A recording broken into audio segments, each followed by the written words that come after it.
Hello, hello! My name is Callista, and welcome back to Dragon Age Inquisition.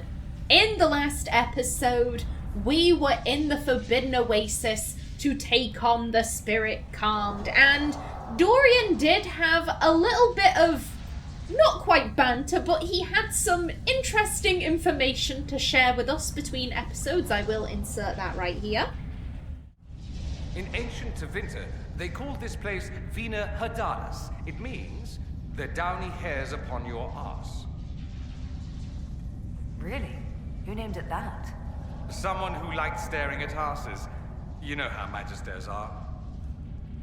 Well, that's a lovely way to start off an episode. Thank you for that information, Dorian. Okie doke, so today's episode I'm planning on being a little bit of a hodgepodge episode. I want to deal with the Spirit Calmed, I want to go back to Haven and pick up the Deft Hands perk, and then I want to go and unlock the doors in the Hinterlands and the Fallow Mire. Because here's the thing, at the beginning of next episode, I want to get started on In Your Heart Shall Burn. I am determined. Absolutely determined that on May 13th, we will get started with that. Now then, I want to say there's actually some money. Yes, I didn't loot you. I noticed this whilst editing. Okay, oh, I see enemies. You respawned. Who gave you permission to do that? Excuse you. And wrap him. And do a spinny spin. That's right, come on. Anyone else? Oh, you. How dare. And he's dead. Good job. Indeed, Blackwall, that was one less to worry about. Oh, pardon me, guys. Thank you. And you dropped something for me. How nice. Oh, a corpse brain. Lovely. Oh, that's exactly what I wanted. Thank you. Come on. This should be the last door. There we go. And it's a big boy. And spinny spin. Oh, sha-la-la-la-la. Take a sip, please. And wrap. Come on, keep hitting him. And now, jumpy jump. You. Hit him! How dare you run away from me? How dare? Sip! And he's gone again. You know, you're pissing me off. You can bugger off and all. And spinny spin. Ooh, Nelly. Just keep on going, keep on going. Okay, I think it's just you. Ooh, you know what? Dorian is here, so do that. Okay, there we go. Where? Where is you? Oh, back here. Hello. And ooh. And stop teleporting, sir. How dare? Arcane horrors. Tricksy enemies, I tell ya. Again. Oh, this guy is clever. He's using the pillars to his advantage. Come on, keep at it. Nice. That's what you get. And, oh, thank you for the rags. A corpse brain and some rags. Again, such gifts. The game gives me such wonderful gifts. It's almost as though the game knows my birthday is coming up. My birthday's on May 14th, so it's almost like the game is like, here you go, Callista. Body parts, what I always wanted and never received. Thank you. And money, that's a bit more like it. Money is always appreciated. I mean, Aenor is looking, she's looking pretty wealthy. Another brain! Thank you! Yeah, Aenor is looking pretty wealthy for, you know, some random woman from the woods, but, you know, it's always nice to have that nice safety net of cash. I mean, you never know when tragedy will strike. You know, something bad could happen to Haven. I mean, that's not very likely. You know, who would dare attack Haven? But something could happen. And having, you know, a nice little safety net of gold, it'd help things out, wouldn't it? It'd help out the rebuilding costs and all of that. Oh, come on. There we go. Ooh. Very nice. Look at that. Ooh. I like trying to do the shard door missions as soon as possible. You know, the spirit calmed, the fire burned, the colded. I don't know what the others are called, but I do like trying to get them done as soon as possible because those resistances, they are quite useful. Now then, okay, that is everything done here. Let's head back to Haven. I can't wait to unlock shit. I can't wait. Those master locks, they will not be able to stand up to us.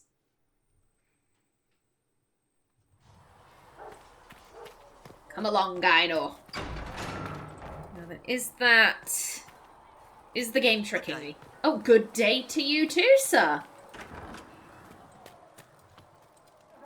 Yep, the game... the game tricking me once again. How dare you? Much offense. Good day. Magic exists to serve man and never to rule I him. am very excited to get to In Your Heart Shall Burn. It has one of my favourite... Oh, I try, love. I try. Yeah, In Your Heart Shall Burn, it has one of my favourite cutscenes in the entire game in it. I don't know if Apothecary Don can get you that many healing drafts, revered mother. If he cannot, then he may simply tell me no. Yes, revered mother. And if he does wish to tell me no, Magic exists I to would serve appreciate man him and doing never so to in rule over person. him. Yes, Foul and revered corrupt mother. are they who have taken his I love that. If he wants to turn me down, he can say it to my face instead of sending some poor girl, you know, some poor quivering girl to try and give me that message for him. Oh. Cedric should have that for you soon. Okay, good stuff. We can use that. Good. Excellent. And was there anything else? There was some rags. I'm giving you a minute, game. I'm letting you catch up. There we go. Oh, we also had the Revenant helmet. Yeah, I forgot about that. Okie doke.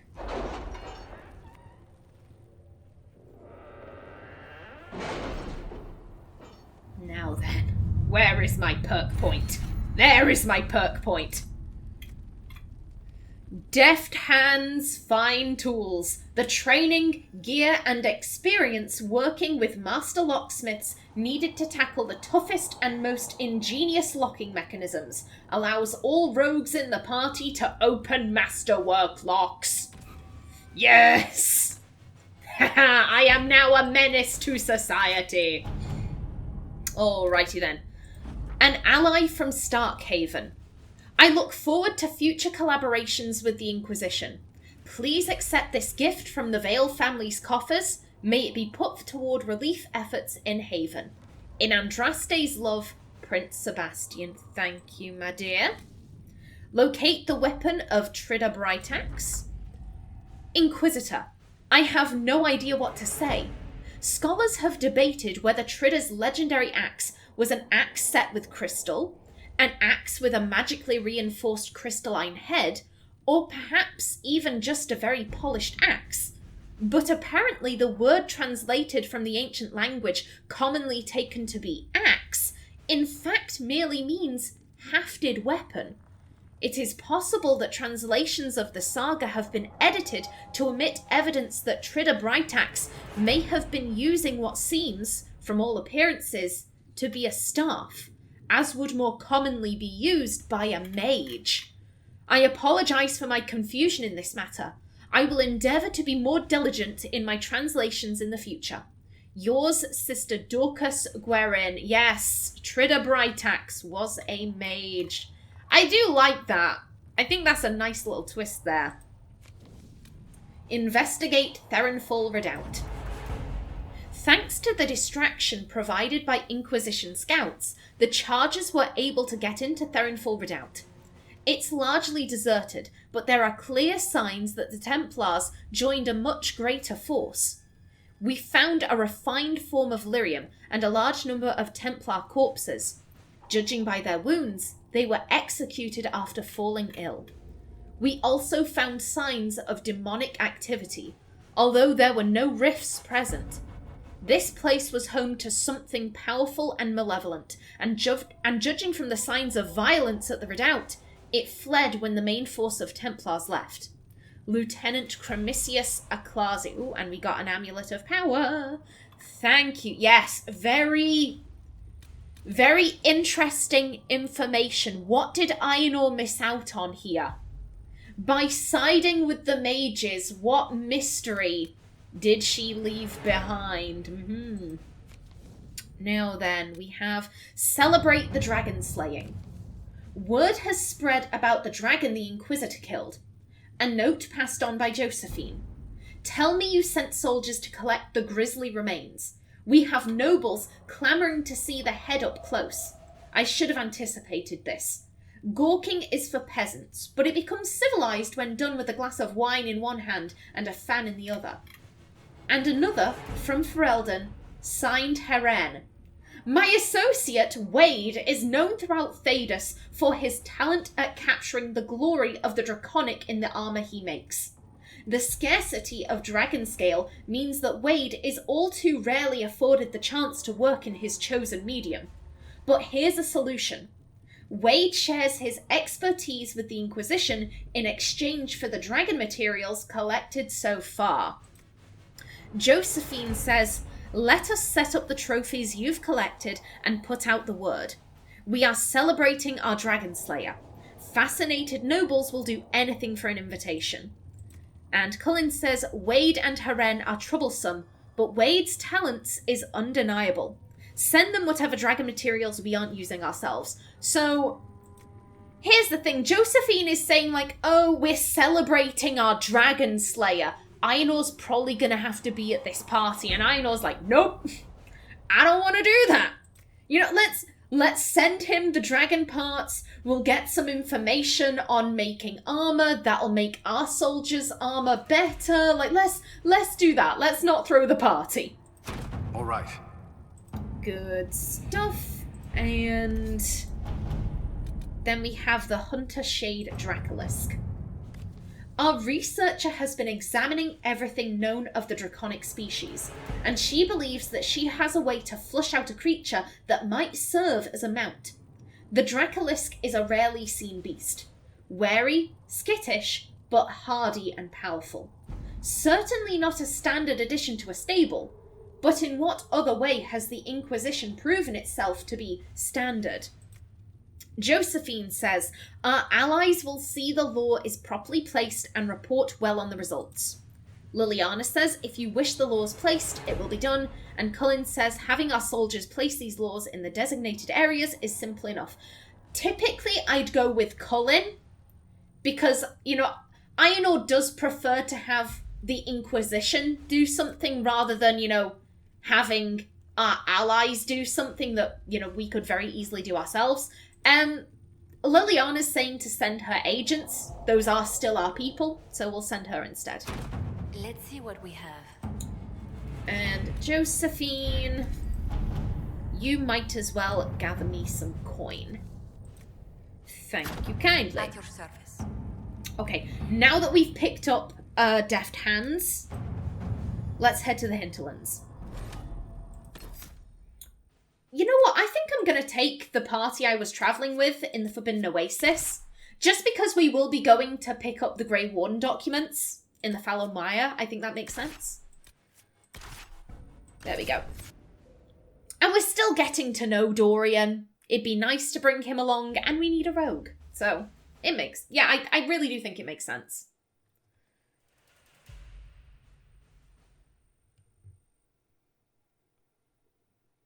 Now then, I want to be quick about this. So I think... Let's bamf over to the crossroads. Okie doke, let's go. A good day to you too. Lots of people wishing Aenor a good day. Have you seen Yes, all the sir. wives? Do you know what was? Ooh. What gossip is there at the crossroads? It's just what I heard. Are you sure? Yes, I am sure that there's lots of gossiping at the crossroads. Don't question me. Now then, I can't remember if we checked this house. So let's just have a little bit of a run-in. Anything? Anything at all? Okay, no. Come on, people. Pardon me. Thank you. Here we are, the last shard. Varric, if you would be so kind.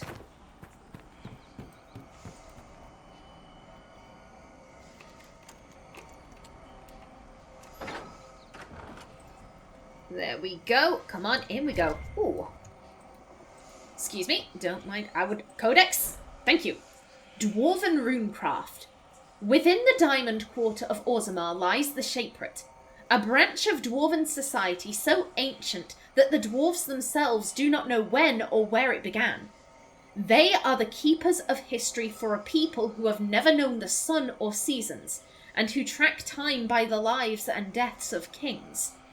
But they are not mere historians, they are craftsmen, for the living history of the dwarves is not written, but forged. The memories, as the dwarves call their records, are runes, painstakingly crafted from lyrium, which contain the actual thoughts of the shapers who made them. The making of runes is not restricted solely to the shapers.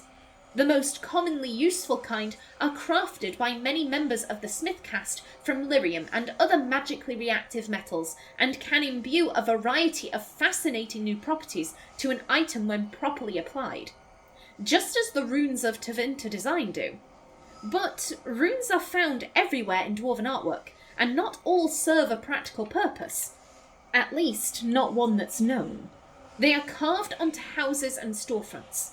They are embroidered on garments, etched in glassware, even painted on chamber pots. The meanings of the symbols themselves are sacred knowledge kept by the Shaperet. They are not, as many surface folk believe, the written language of the modern dwarves, but rather are remnants of a lost language that predates Orzammar, the Dwarven Kingdom, and even the tens of thousands of years of history recorded in the memories.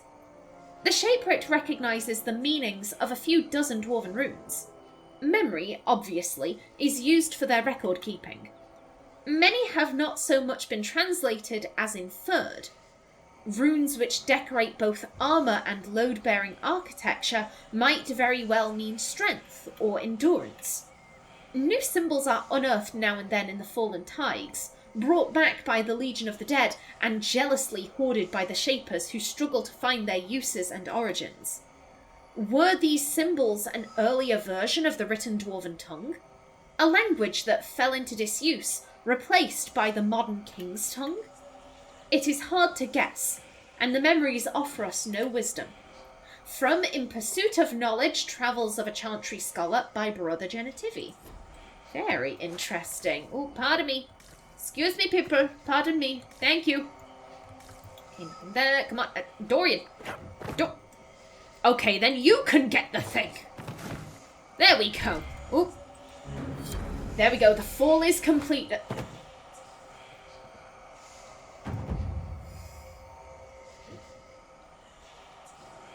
That wall was always missing, wasn't it? God damn. I have been tricked. The game has catfished me. The game has catfished me into believing I needed the Deft Hands perk. That's fine. That's fine. Everything is fine. How dare.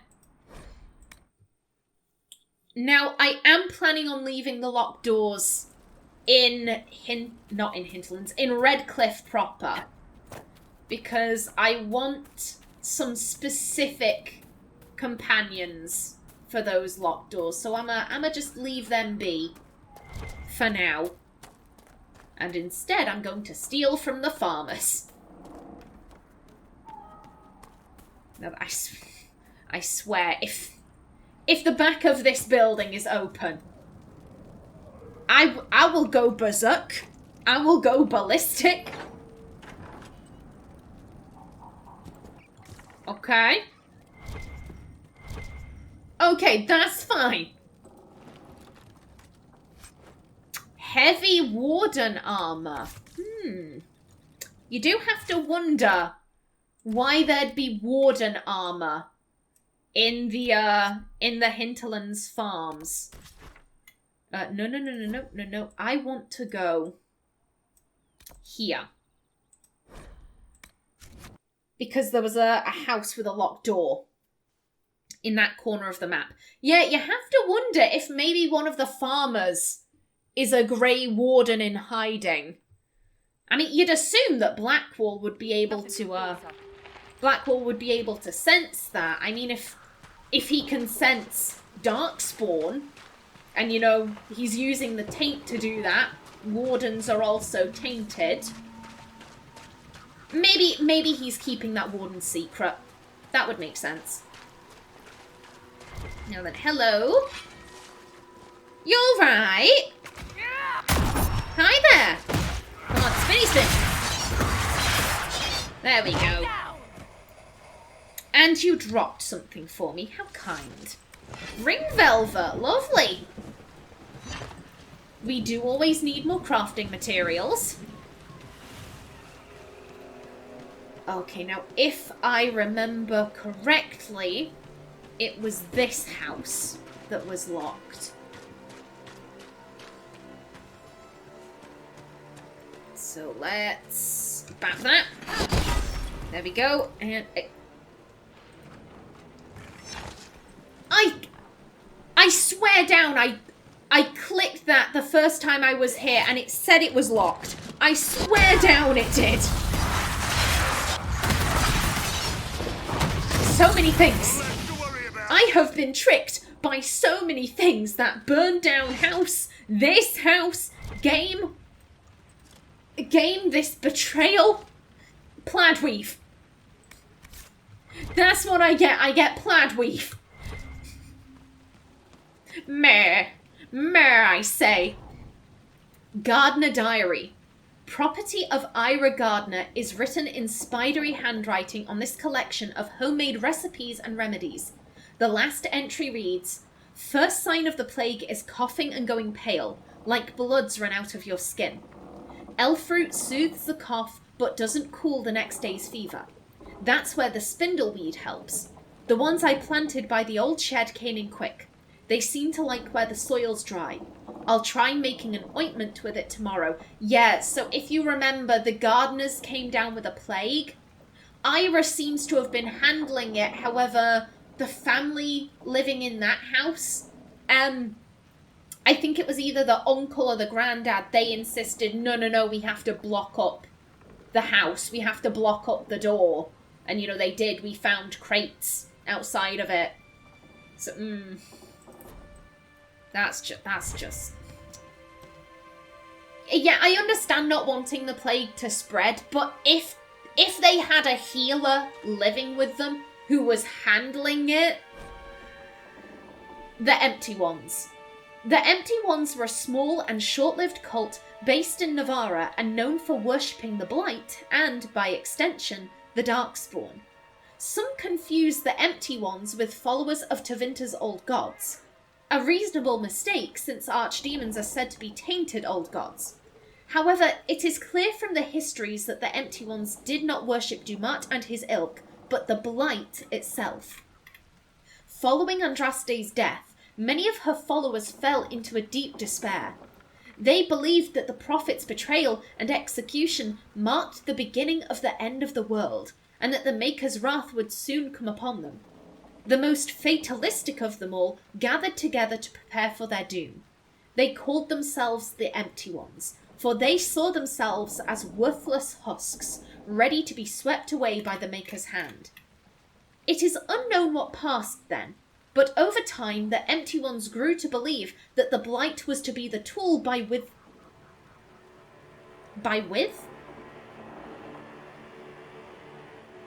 I think that makes sense. Okay.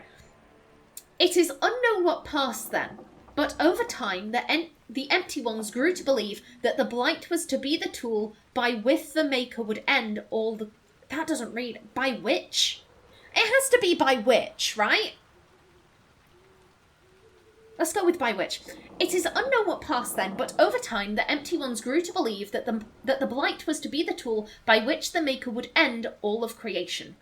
They preached that it came from the void, a place of nothing, and that returning to the void was something to be celebrated because it meant an end to all pain and all suffering.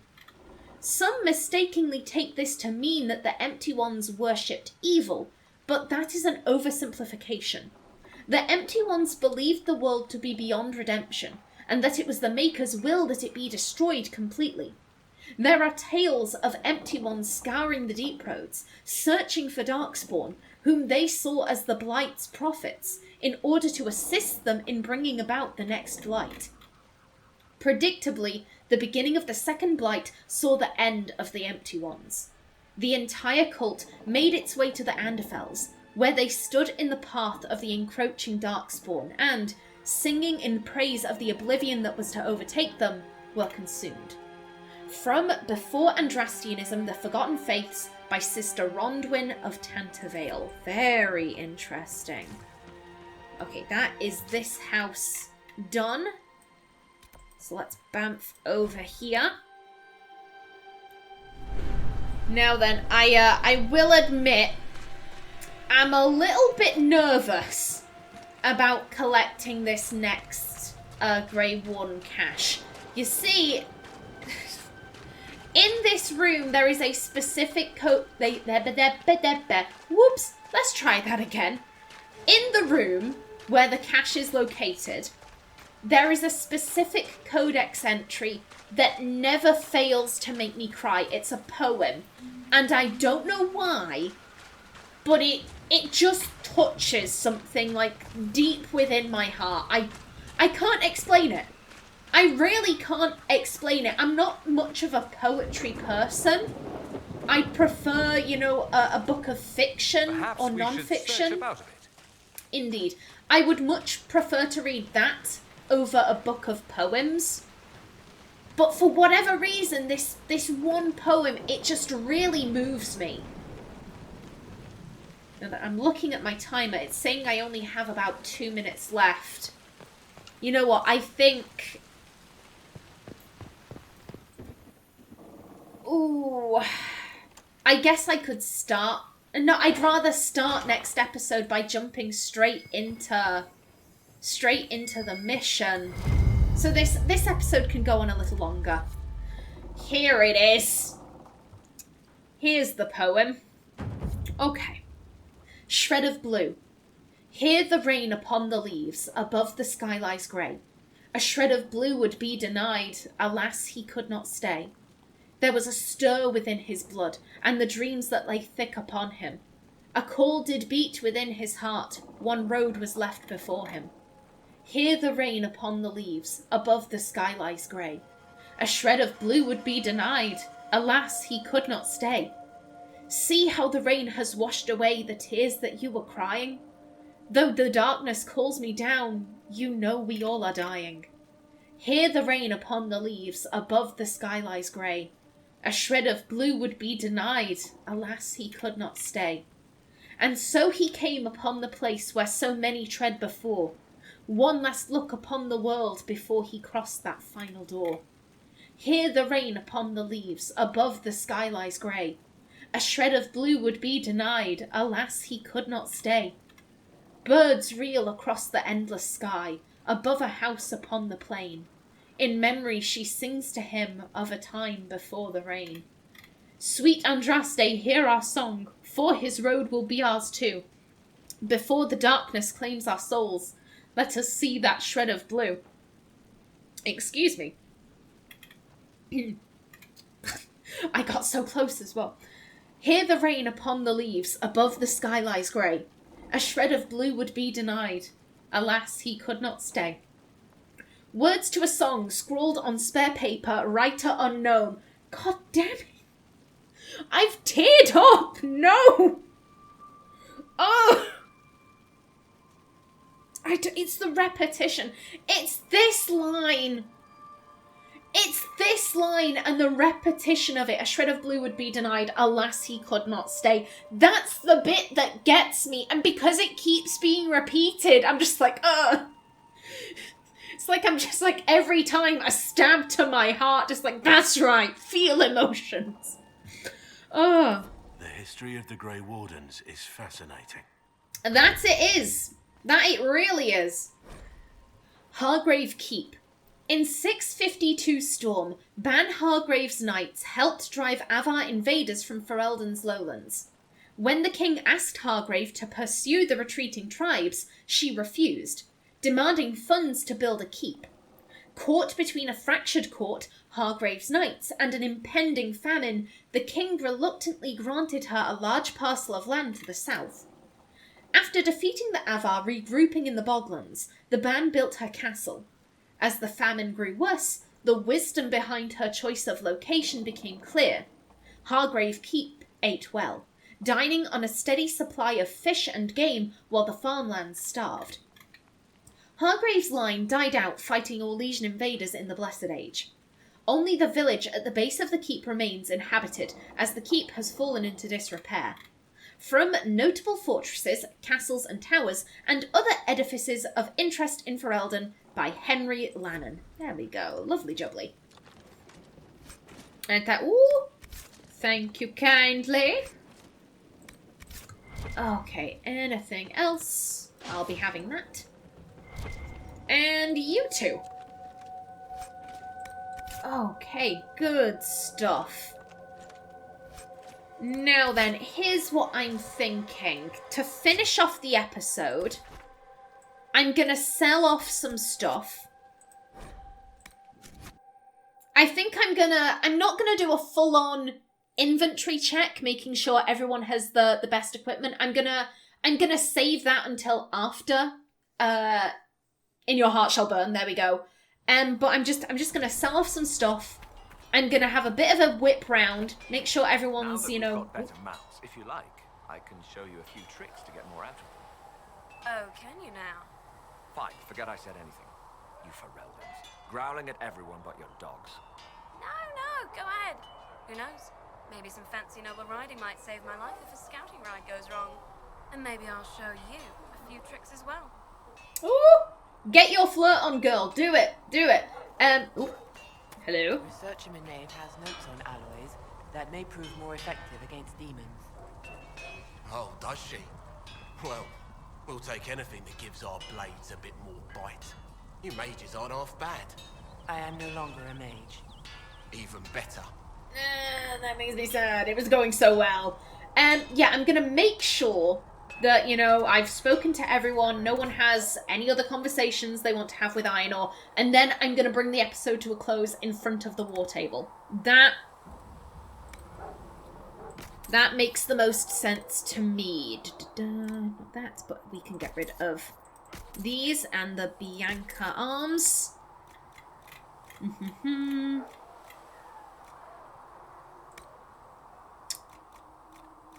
Oh, I have...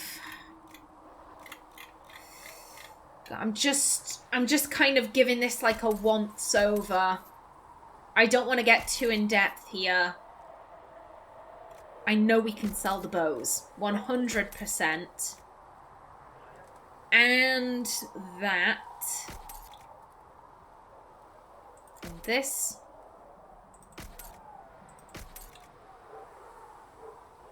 That could be good.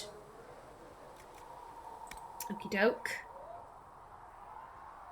That'd be good for Sarah. That's level 13. No one's gonna wear that. No one's gonna wear that. No one's gonna wear that. The heavy warden armor. I don't think I'm gonna put anyone in that either, so that can go. We'll keep that. This can go. And you know what? I'll see if anyone could do with an armor of, not an armor, a ring of armor penetration. Okay. Anyone missing any rings? Sarah is good. Dorian is good. Black Wall. Vivienne has none, so... you don't have Winter's Grasp, so just take that. There we go.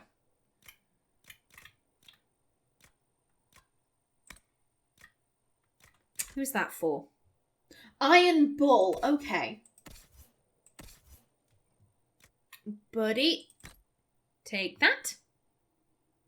And then have the Amulet of Aggression back. Okie doke.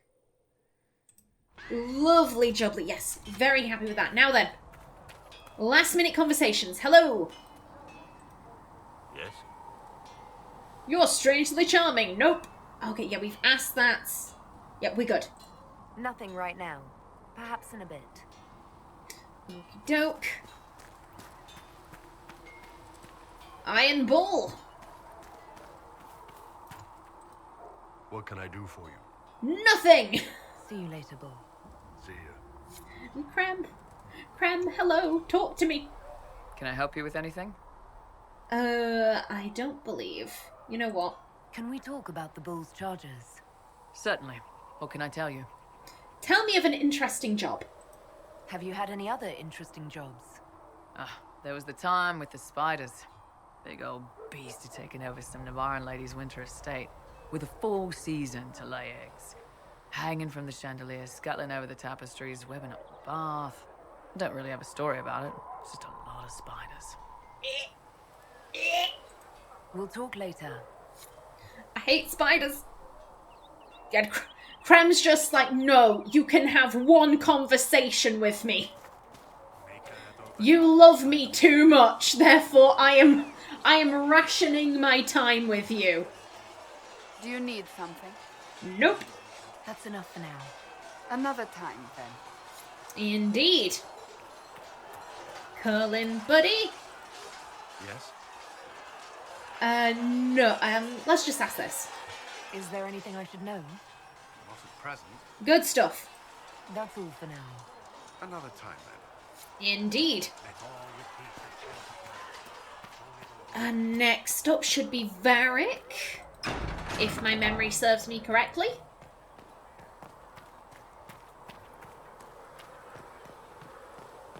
Yep, there you are.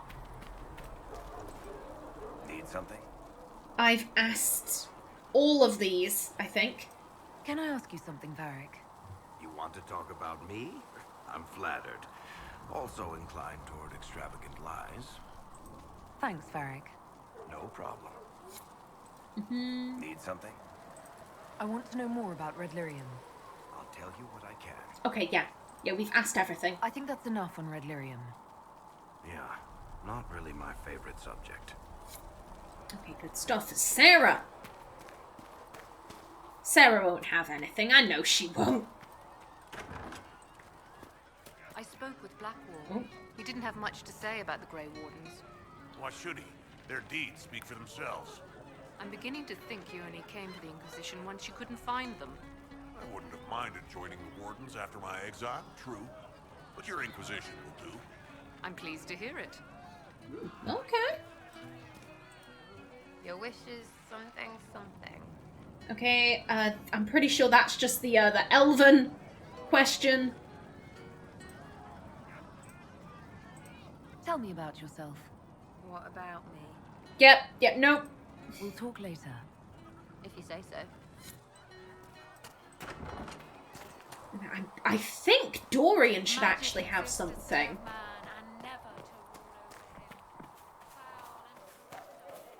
I was trying to say this earlier and it completely slipped my mind. In Your Heart Shall Burn, it has one of my favourite cutscenes and one of my least favourite cutscenes. Something you need? Tell me about the Imperium. I'd like to ask you about Tevinter. Ah, yes. Everyone outside the Imperium always seems quite fascinated by it. Probably why they come up with so many ridiculous tales. Flying cows over Minrathous. That's madness. All right, that one's actually true, but the cows didn't have wings. I digress. Anything in particular you wanted to know? Okay. I'm surprised she isn't asking, like, no, tell me about the cows. I want to know about the cows. Is blood magic common? Do mages truly rule there? The Imperium has a chantry. Could Tevinter be an ally? What about slave? Let's work our way up to that one. Is blood magic common? Just how often is blood magic used there? Oh, not at all. Not at all. That's what any magister would tell you. They'd be convincingly offended by the notion too. Of course, what people call blood magic here, and what we consider blood magic, are two different things. Well, what do you call it? What's considered actual blood magic in Tevinter? Blood magic isn't inherently dangerous. Using your own blood or that of a willing participant, what's the harm? The problem is that what's permitted only gets you so much power. And what if you need more? You always need more. That's where we get into sacrifices and demon summoning. None of that is done. Not officially.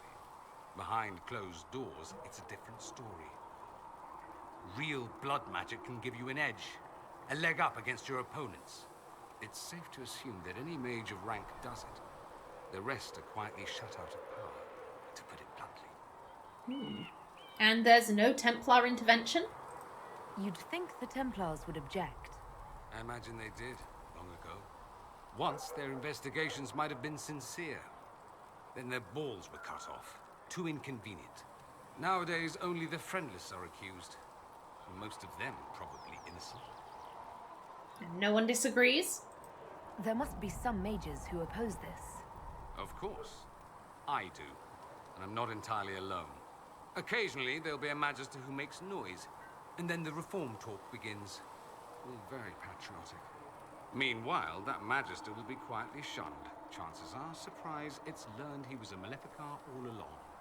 Most learn to keep quiet. Me? I enjoy the allure of pariahhood. Indeed. Okay, do mages truly rule there? It seems strange that an entire empire would be ruled by mages. I find it strange that your mages don't rule anything at all. Actually, the fiction in the Imperium is that mages don't rule. The Magisterium rules. That magisters are all mages is considered a convenient technicality. Yes, they're... How do I put it? They are serving the community. And how best do they serve the community? By ruling them. Yes, you mentioned the Magisterium. What is the Magisterium, exactly? The upper house of the Imperial Senate, and the only part worth having a seat on. Those seats are split among the circles of Magi, the Chantry, and the major families. All mages now. It's odd that outside the Imperium, you use Magister like it applies to every Tevinter mage. So what are you, then? If you're not a Magister, then what are you called? No special title? I'm an Altus, which is almost as good as a Magister, depending on who you ask. And I think Aenor's probably just very confused by this, like, what? I've never heard of this word before. Please explain. I've never heard of an Altus. Upper class. Those families who trace descent from the Dreamers, the first prophets of the old gods. If you're a mage and you're not Altus, then you're later, lower class. If you're not a mage at all, you're Soparati. That's everyone else. We do love our fancy words. They are very, very fancy. And what about the Archon? I thought the Archon ruled over the Imperium. Well, yes. Technically, he can overrule laws passed by the Magisterium, but that never happens. Even so, he gets to appoint new Magisters, which means all the families vie madly for his favor. Thus, the Archon gets invited to all the parties. The truest path to Tevinter influence, let me tell you. If it's a fiction, that means mages do rule then. Yes and no. Let me put it this way. Mages do rule, but not all mages are equal. If you're not from the right family, chances are you don't rule anything. Maybe you're even a slave. The idea that anyone could be a mage, however, keeps the masses placated. Can anyone be a mage? Technically, the potential runs mostly in bloodlines, but it's been known to happen. More importantly, commoners believe it can. Tevinter legend is chock full of mage heroes from humble origins. So they hold out hope. Someday my son or my son's son will be a mage. Someday. Poor sods don't realize that means he'll be a quaestor at the arse end of the 100 Pillars, at best. I love that. I love that. In the majority of Thedas, you have people thinking like, oh god, like, if magic can just pop up anywhere, then, oh, what if my children are mages? And then in Tevinter, people with their fingers crossed like, please, come on. Like, let that magic pop up in my bloodline. Come on, just a random chance. Give it to us, please. Oh. Yeah, is that bad? Being a quaestor isn't a good thing. I imagine the average non-mage likes to think so. Counting numbers and shuffling papers all day is better than many occupations after all. If you're a second-class citizen among a pack of piranha, however, your outlook changes. Yeah. Let me ask you something else. Of course. Yes. Can you tell me about the Imperium's chantry? There's an Imperial chantry, isn't there? With its own divine. You people aren't supposed to talk about the Black Divine, are you? If you mention him outside the Imperium, people make that face, like you're urinating in public. But yes, we do have the chantry, or a version of it. Night and day comparing it to yours. Well, I mean, it's not Aenor's, because Aenor's not Andrastian, so, like, she's allowed to talk about the Black Divine as much as she likes. Is it really that different, the Black Divine? Are you religious yet? Tell me, give me all of the information. Is the Imperial chantry so different from ours? Not in theory.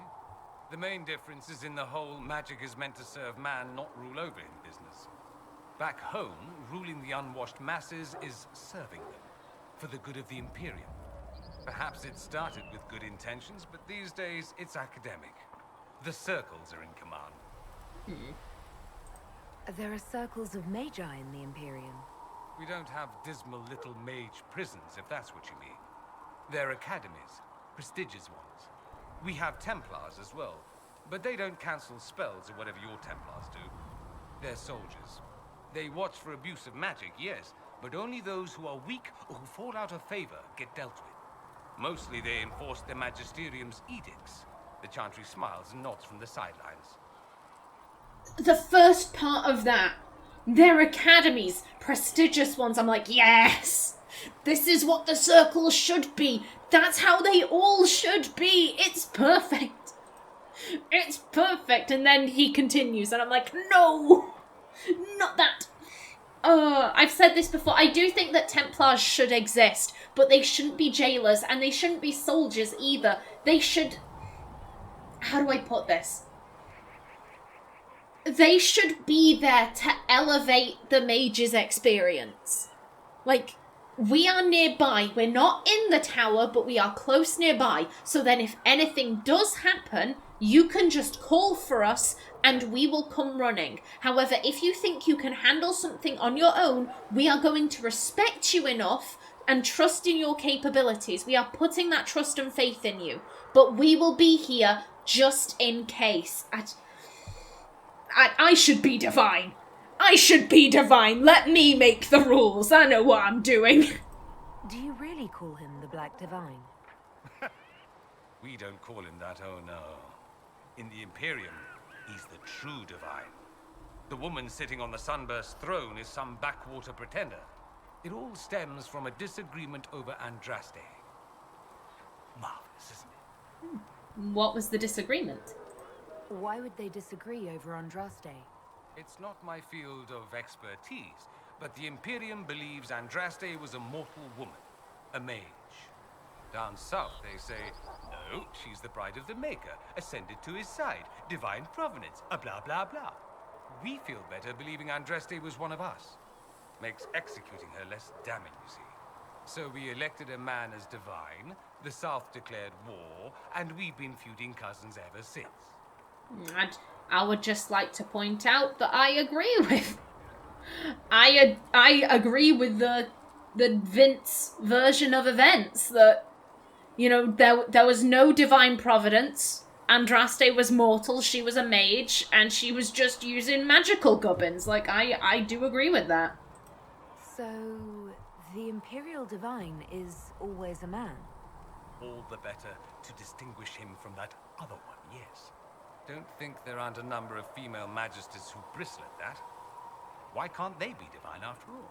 Same reason you never see a man on the Sunburst throne. Because that's how it's always been done. Excellent reasoning. Indeed. Do you consider yourself Andrastian? The big question. It might surprise you that I do consider myself Andrastian. I simply do not believe in the Chantry. It is a relic, whether back home or here in the south. Something from a bygone age desperately clinging to relevance. It's not an opinion that makes me popular. I agree with you. The Chantry has its place. Others might object. Yes. I think that is the best way Aenor could put it. The Chantry has done so much wrong. It has screwed over so many different groups. Now, here's the thing. Aenor doesn't want the religion to disappear. She doesn't want it to be eradicated, but she just doesn't trust the Chantry. Like, it's screwed everyone over. I share your opinion, actually. That's not surprising, considering what the Inquisition represents. I'll say this. I may not believe in the Chantry, but I believe in you. In me? That the Maker sent you, whether through Andraste or fate. Cassandra is not wrong. You are what we needed most at the moment we needed it. That's what they will say in ages to come.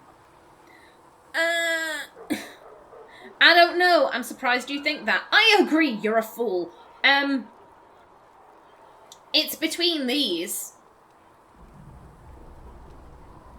Oh, Aenor doesn't believe that. Aenor thinks she is here through pure luck and circumstance. There is no fate. There is no hand of God. She just happened. She happened to be there. She would never be so... Oh, well, you're stupid for thinking that. And she doesn't agree. I guess this is the politest way of putting it. I'm not sure about that myself. Doubt is good. I like doubt. It will keep you sane. Me? I've seen too much to believe I know everything. The world is bigger than I. Even bigger than you. It laughs at all the things we think we know. The Maker doesn't need me to believe. But I do. The thought of no one at all watching out for us is too frightening. Fair. Let me ask you something else. So many questions. Indeed, there are. Like, this episode is gonna go on for as long as it does. Like I said, I want to start the next episode and jump into In Your Heart Shall Burn. That's what I want to do. I don't want to start with, finishing off a conversation with Dorian. I'm wondering if the Imperium would be a useful ally. I'd think you'd be more concerned whether or not they'd support the Venatori. They won't. At least, not officially. They'll disavow all knowledge of dangerous cultists. Secretly, many Magisters will rejoice at the idea. And if the South falls to chaos in the meantime, all the better. Is that smart of them? Because it doesn't sound smart of them. It would be in the Imperium's best interest to help. Surely it could use allies. I think the Imperium gave up on the idea of allies a long time ago. We've been fighting the Qunari for what, 200 years off and on? It's a point of pride that we go it alone. They'll sneer at the South behind their silk handkerchiefs and say, "You've had it easy for far too long." Let's not forget that the Inquisition seems to be an arm of the Orlesian Chantry. Anathema so far as they're concerned.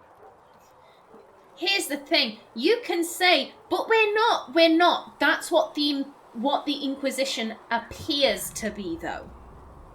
From the outside looking in, that's what it looks like, even if it's not true. We're not part of the Chantry. The Chantry opposed the Inquisition's formation. You think that matters? Don't be silly. The Herald of Andraste.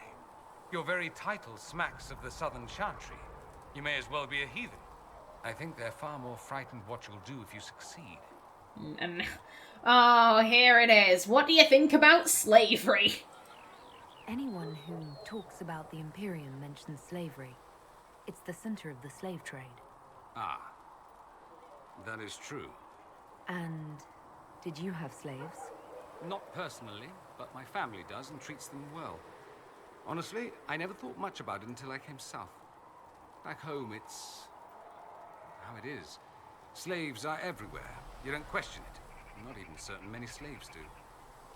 Oh.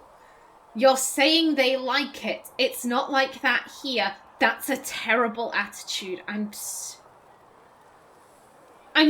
drawn to either of these because that is a terrible attitude. You never questioned why you have slaves, why you own people. I've said this before. Aenor is compassionate. I think she's empathetic. And I think part of her does go, hang on, how many things do I not question? Simply because that was how I was raised, and that's what I was brought up to think was normal. I don't question all of the times I had to get up at the crack of dawn to hunt for food and fix the Aravels and do all of this, but someone living in a city would be like, well, that's not normal. Why would you do that? Why not just live in the city? Why for? Like, what is this? So,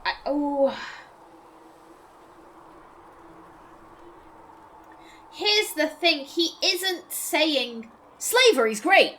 I love owning people. Yay! Slavery! If he was, then I think Aenor would be a bit like, oh, what the fuck? Like, But he's, like, back home, it's how it is. Like, he seems not confused or conflicted, but he does seem to be someone who was like, oh, I never questioned this, and now I'm here, and there's none of that. Huh. Like, he seems like he's contemplating it, and I don't think she wants to jump down his throat to be like, well, fuck you, fuck what your family does, you're wrong, da-da-da-da-da, because that could just drive him to be like, oh shit, this lady's crazy. I'm gonna go seek comfort in the arms of my slaves. Like, yes, pat me gently on the head, slave, thank you. Like, it could make things worse. Aenor is very much a gently, like, I don't want to jump down someone's throat to try and get them to change their beliefs. I'd rather just talk things through. So, yeah, I think I'm gonna go with this. You think slaves like it that way?